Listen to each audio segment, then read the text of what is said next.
Good evening, everybody, and I'll start with an apology for not being a skilled master at this.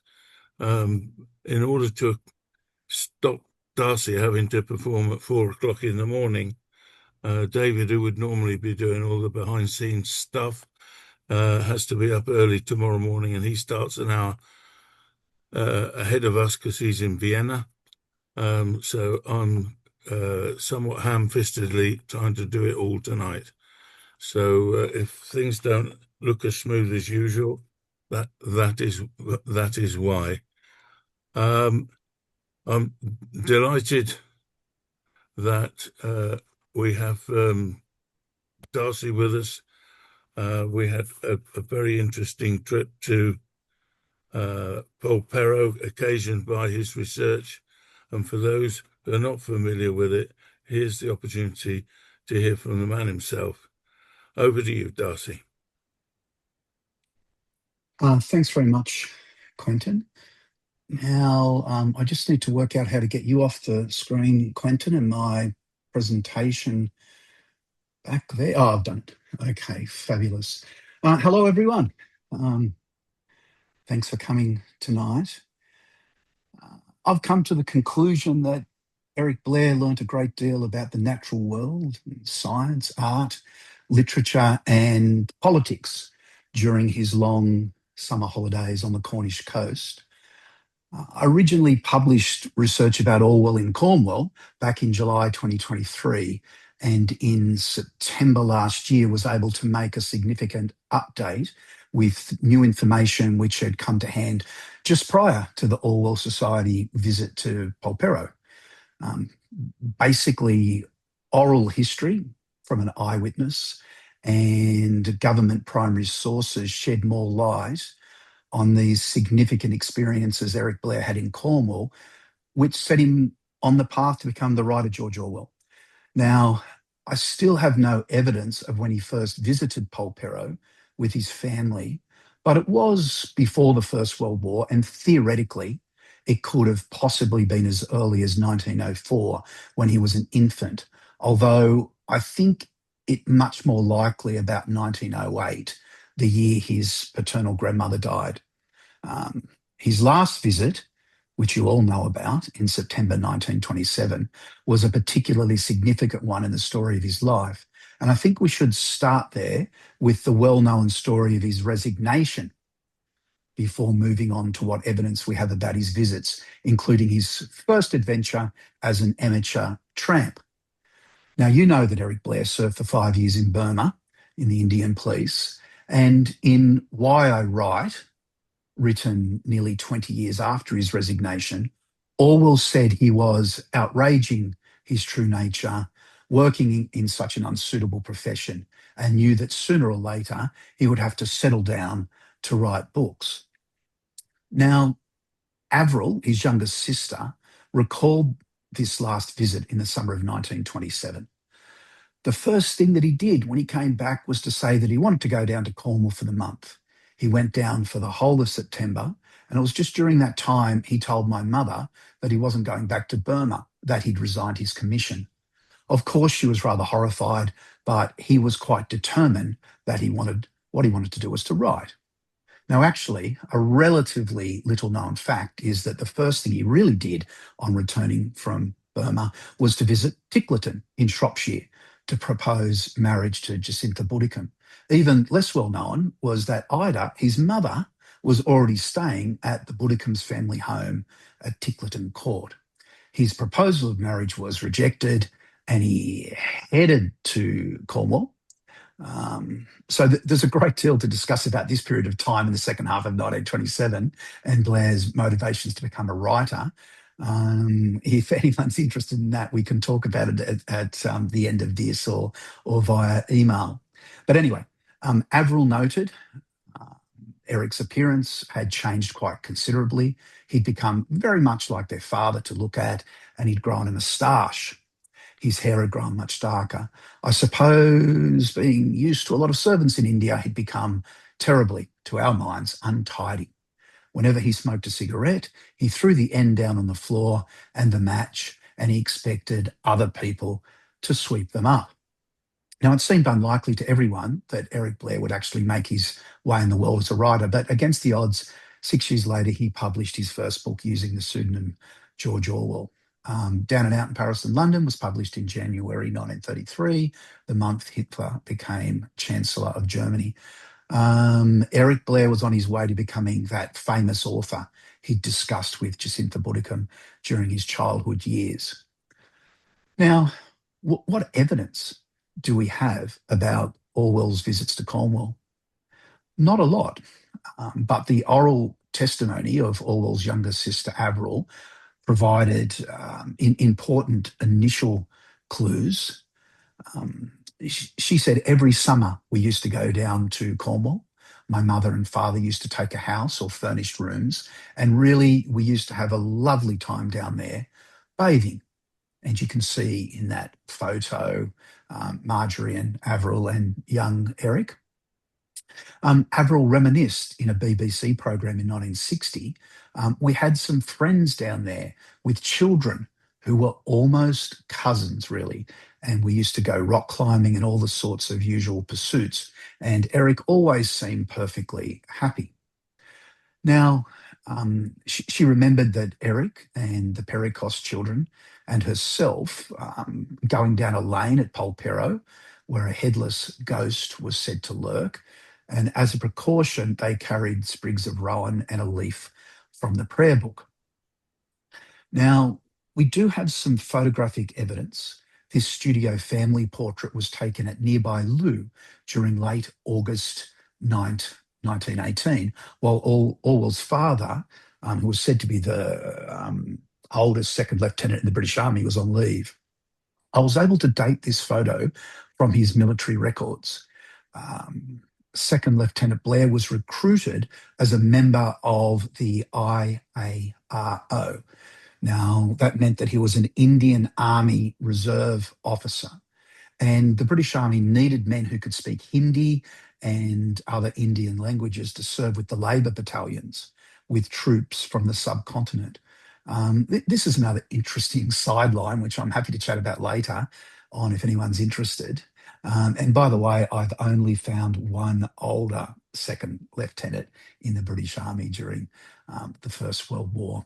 And that was also a guy who was IARO. Anyway, Eric, his only son, was on his school holidays, but his eldest sister, Marjorie, you'll have noted, is absent from this photo. As you know, Eric Blair was a King's Scholar, and this is what he was doing at this time, having been awarded a scholarship to attend Eton, where he was from 1917 to 1921. Orwell, you might be able to spot, if you don't already know this, is the second row up on the right, sitting next to the wall on the steps of the chapel. The photos of Orwell people are most familiar with show a man ravaged by tuberculosis. You can see here how he looks very strong and healthy in his late teens. And he was a keen swimmer. Whenever he had the chance to skive off from his studies at Eton, which was often swimming, of course, besides rambling, was one of the main activities he enjoyed, and obviously the opportunities during those long Cornish summers were extensive. Now, getting down to business with evidence, you probably all know this letter. It's a letter to an Etonian friend who became a very famous historian, Stephen Runciman, from the summer of 1920, and it's a really important one in the story of Orwell. It is the only hard evidence I have found so far which identifies an address in Polperro, but more on that later. The photo of Orwell in his OTC uniform, his Officer Training Corps uniform, this photo he was taken around about the time that the letter to Runciman was written. Now, Mr. Blair, Richard, are you here? And Yes, would you I'm here. Darcy, can Hello, you hear Richard. me? Yeah, I we can can hear very you. clearly. Yeah, great. Look, I think it would be wonderful if you would read the letter from Eric to Runciman for us. You ready to roll? Yes, I'm ready. Off we go. All right. My dear Runciman, I have a little spare time, and I feel I must tell you about my first adventure as an amateur tramp. Like most tramps, I was driven to it. When I got to a wretched little place in Devonshire, Seaton Junction, miners who had to change there came to my carriage and said that a beastly opinion, who had been perpetually plaguing me to travel in the same compartment as him, was asking for me.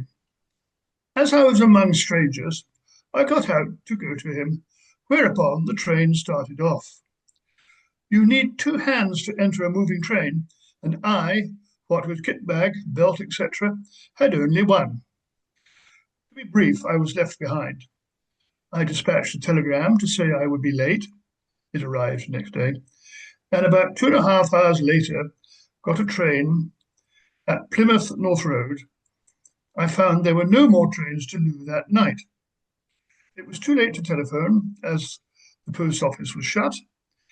I then made a consultation of my financial position. I had enough for my remaining fare, twopence halfpenny over.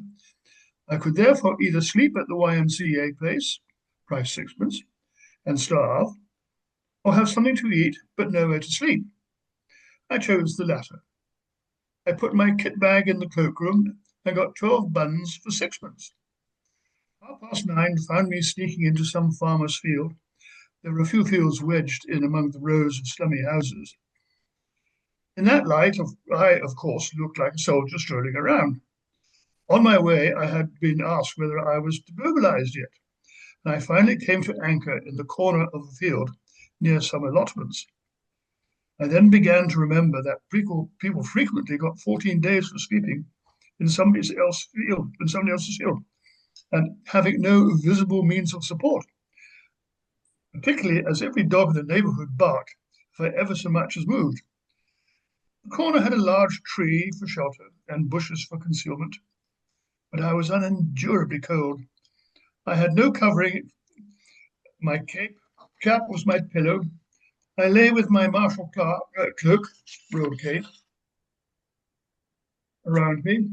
I only dozed and shivered till about 1 o'clock, when I readjusted my puttees and managed to sleep long enough to miss the first train at 4:20 by about an hour, and to have to wait until 7:45 for another. My teeth were chattering when I awoke. When I got to Loo, I was forced to walk 4 miles in the hot sun. I am very proud of this adventure, but I would not repeat it. Thanks very much, Richard. And I guess Orwell resigning in 1927 and this particular letter about his first adventure as an amateur tramp are very salient points in the story of early Orwell and really interesting ones. Um, Census and other official government documents have been useful in identifying the address on that letter, but local knowledge was also essential. And I have a list of people to thank at the end of the presentation. Um, Grove Terrace, from the address, is now Berea House and is located between Cletter House and Coombs House. Um, Coincidentally, it was just, I don't know, 100 metres away from the hotel that the Orwell Society stayed at when we visited Polperro last year. Lots of the other ideas about where Orwell stayed, I believe, are accurate. However, this is the only hard evidence of an address for Eric and his family. The rest is inferred. So more work needs to be done to try to nail down some of these other, some of these other places. So, as far as clues go, Avril mentioned, quote unquote, friends and cousins down in Cornwall. So I'd like to backtrack here and take a look at why the Blair family holidayed for so many years in Cornwall, besides the fact that Cornwall's a very lovely place to holiday. So Frank and Maud Pericost had two children, Bernard and Honor. You can read all about Frank, known in Cornwall as the Polperro fingerprint man, and Maud's work as an artist in my George Orwell Studies article at my website, and I can send those out for anyone who hasn't read them and is interested. Tonight, I'll focus more on their personalities, their superb research into the local flora and fauna, and how this impacted on Orwell. And maybe at the end of the talk, Quentin might say something about the project with the local school, which is very much focused on this love that Orwell had for the natural world. And that's what I found really exciting about this research, being opening up a world that this young man had down in Cornwall. So the couple, Frank and Maud, had resided in Polperro since 1898, shortly after they had married. Maud, an artist and botanist, she was creative, educated, and intelligent. They were both extremely active in the local community. Their combined talents, extraordinary, extended into many fields: literary, artistic, scientific, genealogical, legal, and botanical. They were politically engaged with progressive liberal ideas. Maud appears to have ceased painting, or at least exhibiting, when her children were born. So Maud had been raised by Orwell's grandmother, Frances Blair, who was usually known as Fanny. I haven't been able to find a better photo than this one that's been digitally manipulated of Fanny. But the photos of her husband, the Reverend Blair, and I've just recently identified where the Reverend Blair is buried, and also where some of his children are buried, but I digress. Fanny, who was a widow for 40 years. So the Reverend Blair died in 1867. Fanny dies in 1908. So she was herself from a family of at least 16 children, and astute readers may connect her maiden name, Hare, with the protagonist in A Clergyman's Daughter. Maud was the illegitimate child. You'll have to stick with me here. Maud was the illegitimate child of one of Fanny's sister's brothers-in-law, who served in India until his premature death from disease. And we can see from this census data that Maud was living with Fanny and Orwell's own father, Richard Blair, from a young age. Look, I really enjoy finding hard evidence which confirms oral and family history. And although we don't have time to go into Maud's origin story here in great detail, we should at least summarise it a little. So Orwell always described himself as coming from an Anglo-Indian family. He was born in India, and his mother, Ida Blair, returned to England with him aged 1 in 1904, while her husband continued to work on the subcontinent as a sub-deputy opium agent. Orwell's mother, Ida Blair, became friends with Maud through her mother-in-law, Fanny Blair. The story of how Maud was raised after the death of her father illustrates this incredibly complex web of Anglo-Indian family connections and class consciousness. So she was born Mary Maud Hastings. She was, as I mentioned, the illegitimate daughter of a Colonel Samuel Davies and a clergyman's servant, Mary Hastings. Davies was a superintending engineer on the Bengal Staff Corps when he died of fever in Shillong in India. he was from a large Anglo-Indian military family. He'd never met his daughter, but was wealthy, clearly worried about her well-being, and he made provision for ongoing care and significant financial support. Unusually, his will names the man her mother had subsequently married, insisting that his daughter is not raised in a household of such a quote unquote reprobate and fugitive from the law. On Davy's death in 1869, 5-year-old Maud is living with her mother. By 1871, she is residing near Bath with Fanny. Maud must have ended up here as Fanny's younger sister, Laura Hare, was married to Samuel's brother, General James Snow. So Orwell's father, Richard W. Blair, was Fanny's 10th child, and one imagines that the wealthy Davies family provided much-needed funds to the recently widowed woman, ensuring Maud was raised in a genteel home as her father had willed. In 1875, the teenage Richard Blair commenced his Indian civil service in the opium department. By 1881, Maud is being educated at a boarding school in Clapham, and a decade later, she is studying painting in London. By 1896, Maud is exhibiting her work at the Birmingham Art Gallery, and around about this time, she starts to attend botany classes at Chelsea Polytechnic. And Frank Pericost was her lecturer. That's how they met. As I mentioned, they married in 1898 and moved permanently to Cornwall, where Maud had inherited a fisherman's cottage in Polperro from her father. Now, the images on screen, there's Fanny's will, but about 18 months ago, a guy that I'd spoken to online was able to give me this incredible photo album book. And you can see some notes that some ancestor has written there. Anyway, from that photo album, I was able to get photos of Arthur Blair, Orwell's uncle, who was an Indian imperial officer, and many other things.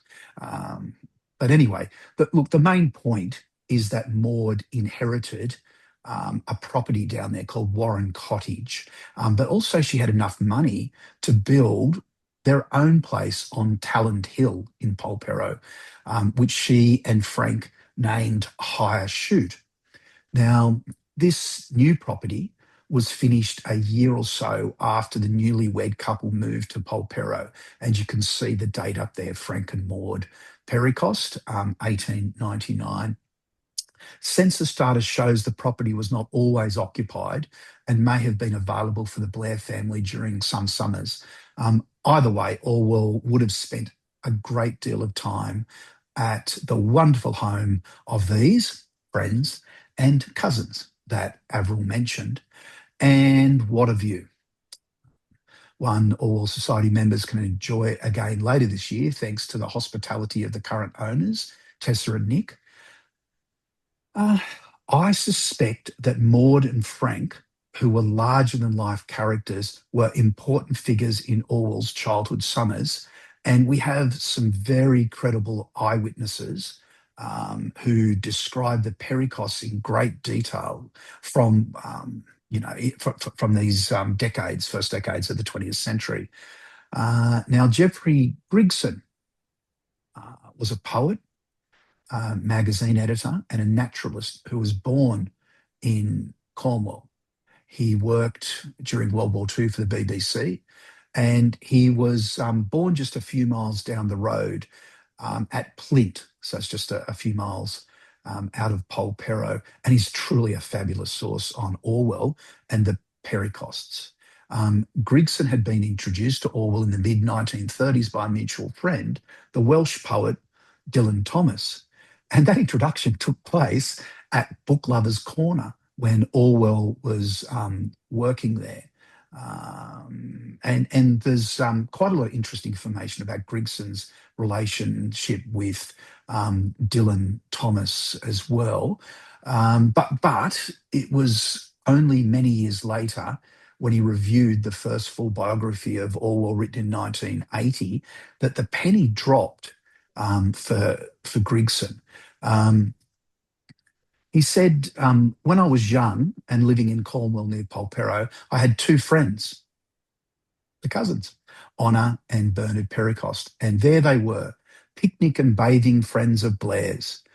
I once too had known this Eric Blair, but I never had cause to remember him. I'd forgotten that he was called Eric Blair. I'd forgotten the encounter until last week.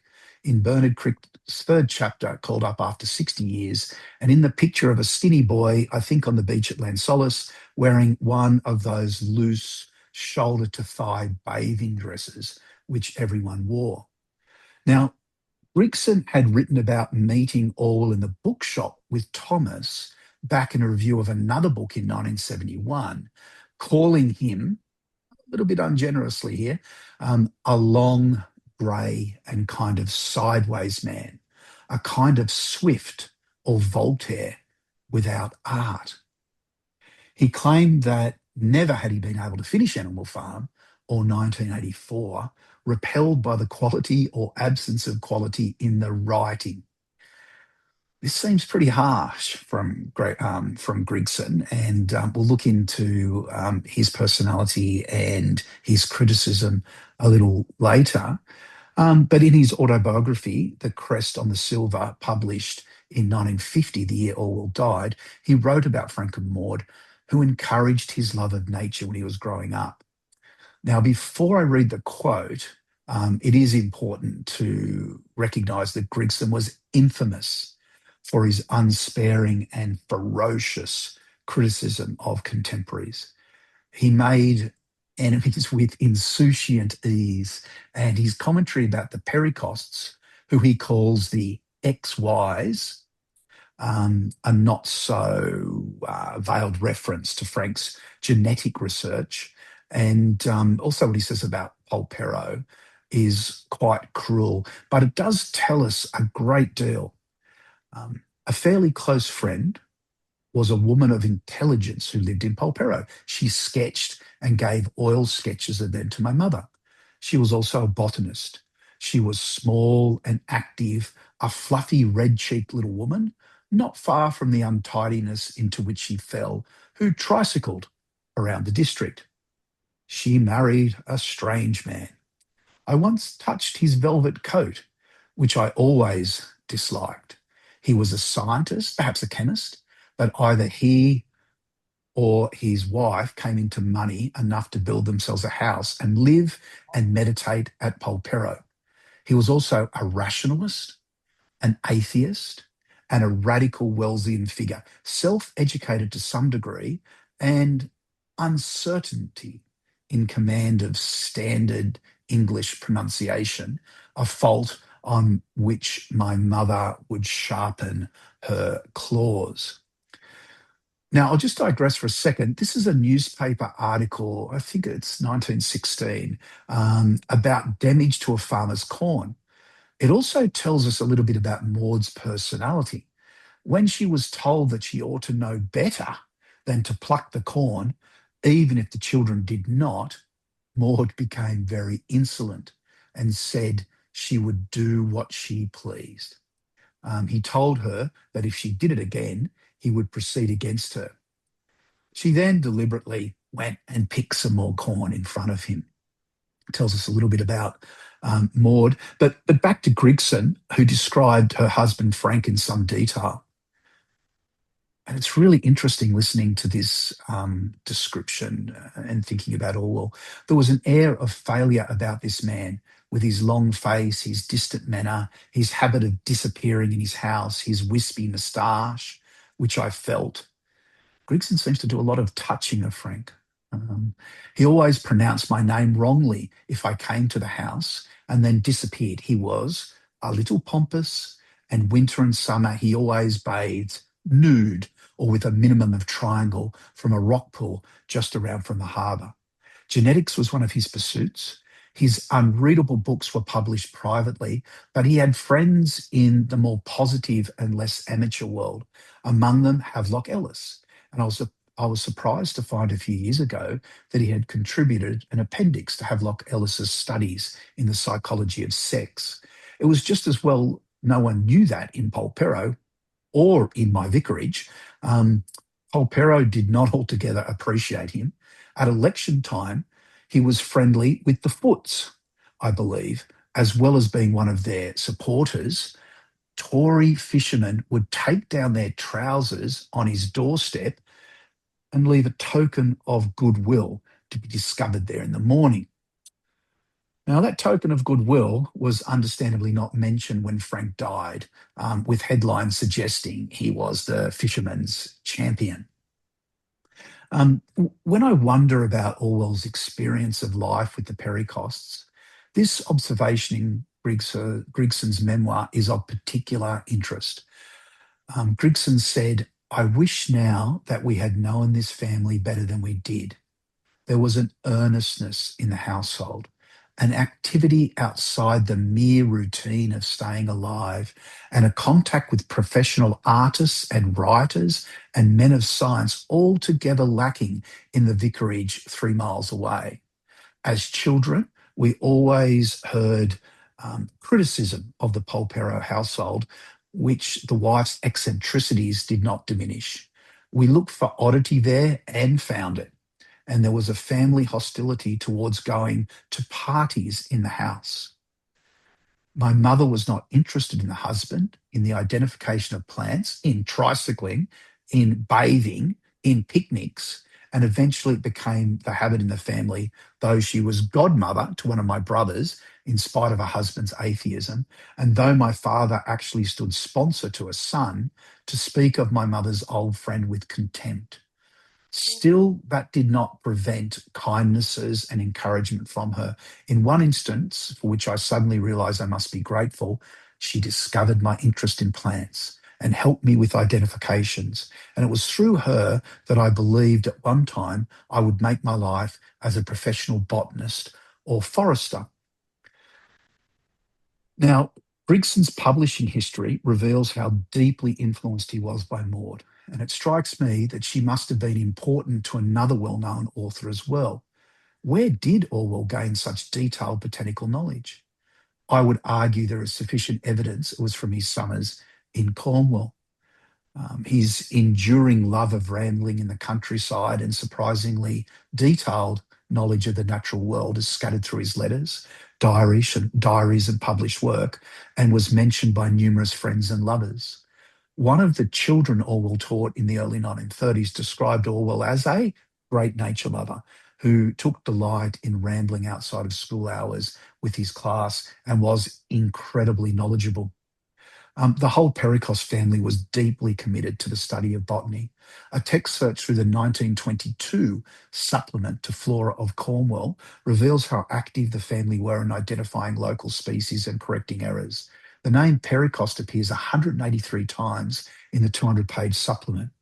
Honor and Eric were close when they were young, and according to Honor's granddaughter, who emailed with me some pleasing confirmation of Averil's memories, this was due to Ida Blair's relationship with Maud, and she said the children considered each other to be cousins. Now, I found this fascinating. The further I dug, the more information there was about the Pericosts, really professional scientific knowledge of botany and nature. Honor was awarded a Doctor of Science in Botany from Bristol University in 1924, 4 years after she co-authored a paper with her father published in Science Progress in the 20th century. This paper was based on data collected over a period of 8 consecutive years in association with the Wildflower Society. Young Eric Blair would have been on some of these rambles, maybe even pinched some corn. A contemporary resident also reminisced in her old age about Frank and Maud. She thought Maud was a good artist and a botanist, but inclined to be affected and at times hysterical. She was very kind and others liked her, even if they laughed at her. She noted an aunt was genuinely shocked by Maud's modern ideas on religion, especially on Sunday observances. Frank, although he had a reputation for cleverness, she never heard of him anything he did or said that confirmed this. One thing that springs to mind from this and from also Grigson's testimony about the Pericosts is Orwell's famously disparaging comments about cranks, fruit juice drinkers, nudists, and vegetarians who are socialists in the road to Wigan Pier. Surely the Pericosts must be contenders for informing some of these jibes.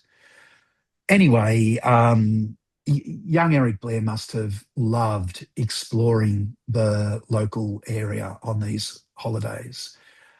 He must have learned a great deal wandering with the Pericosts.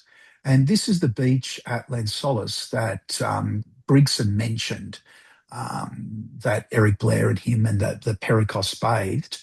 I walked there late last year and then went on to nearby Plint, where Grigson was born. And you'll note that Grigson lost all of his 5 brothers in the 2 wars.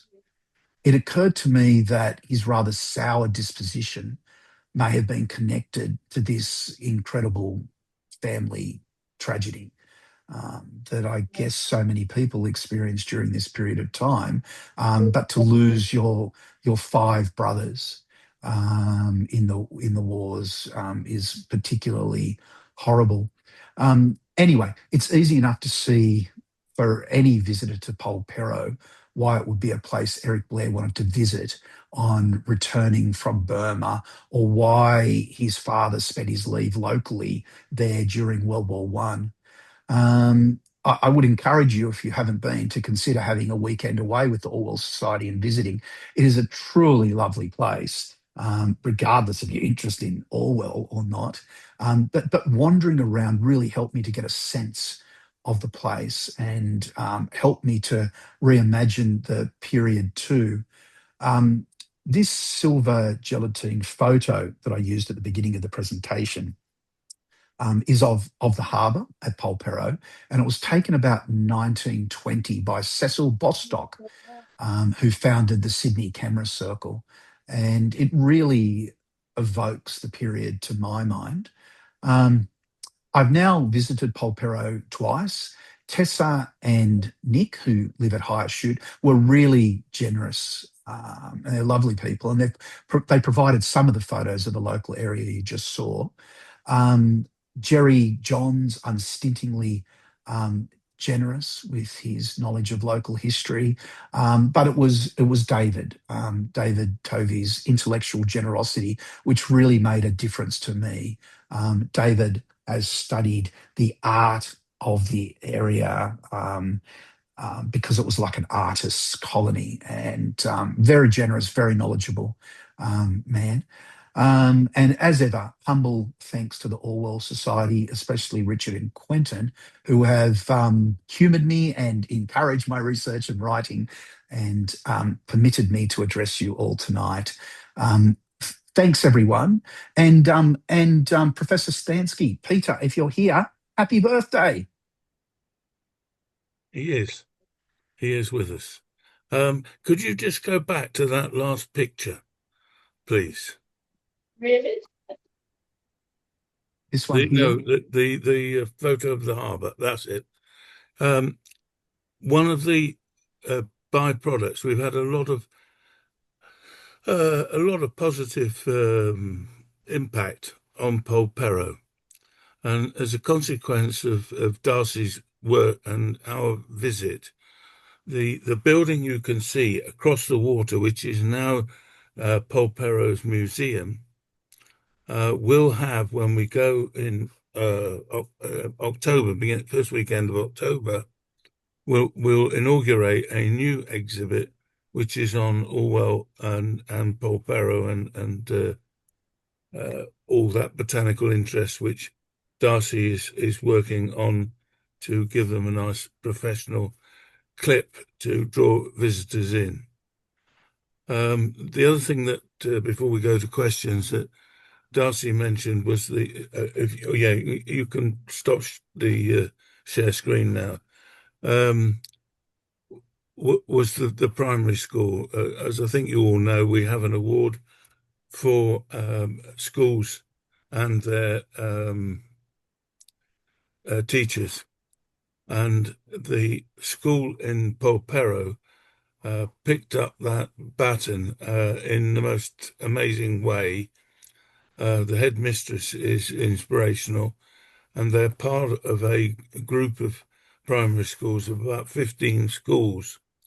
And they have a person who coordinates all their work on both English and the environment. And as a consequence of the work we did, they asked if they could spread the learning from Polperro into 3 schools in the Tamar Valley. And just as they did with the school in Polperro, they've got involved with the National Trust and all sorts of other local organisations, which will make our visit down there very interesting when we see what the product of their work is. I'm very confident it will be as stunning as the work done at Polperro. So that's just a little update. The other minor thing that sprang to mind as Darcy was giving us his talk, when he mentioned the ghosts. When we go to Southwold, we will also visit the church in Warbleswick, and we will be introduced to at least the route the ghost took in front of him. So, enough of me rabbitting on.